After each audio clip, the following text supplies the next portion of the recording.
Well, this is the part two that's very disturbing, and the reason why he was on this show was not because of him. We didn't want his take on anything. It's the reason. It's his son and the other two potential prospects. But now he just the more he talks, the more he lets us inside what's really, really inside of his heart. All right? He wants to be a coach. He wants to micromanage their lives, and he has no clue as far as how business is run. And all he's doing is he ain't messing up his business because he ain't got no business. His business is his kids.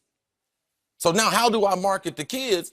And now when you start to get into racial things, which really don't make any sense, especially given the fact you're married to a white woman, which means you gave birth to two biracial kids. Three boys. Yeah, three boys, but each of one of them is biracial. So even if we want to get down to what he was talking about, them having three white guys, well, they got a half a white guy out there in his son. They do. Right. Actually, two of those white guys have more points than the son, too. Agreed. So, but when you're talking about a brand and you're talking about being a global entity, when you talk about shoe sales, merchandise, like Product placement. Oh, you have no clue the type of damage. You ain't doing no clue to yourself because we ain't think that much of you no way. But all the damage you done to your son. This is one thing I learned from Denny Green, man. He taught me so many things.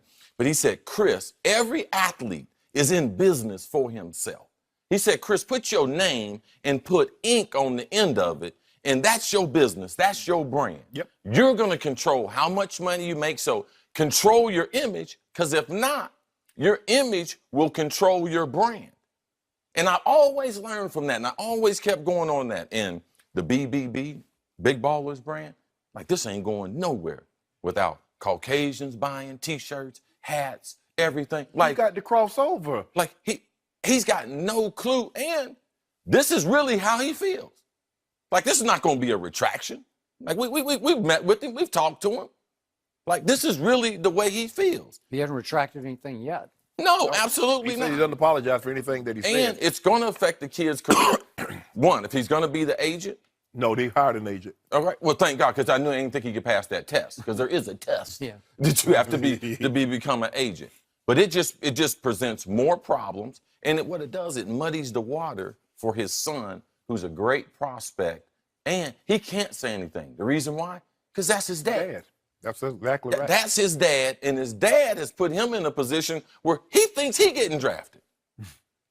We're not drafting you, and he's going to realize that through his run with his kids. I don't care, even if all kids make it to the NBA. As soon as they drop out the NBA, just like when Tim Duncan walked away, just like when Kobe walked away, they threw the ball out there and they still keep playing. They do. This game and the game of sports is way bigger than you.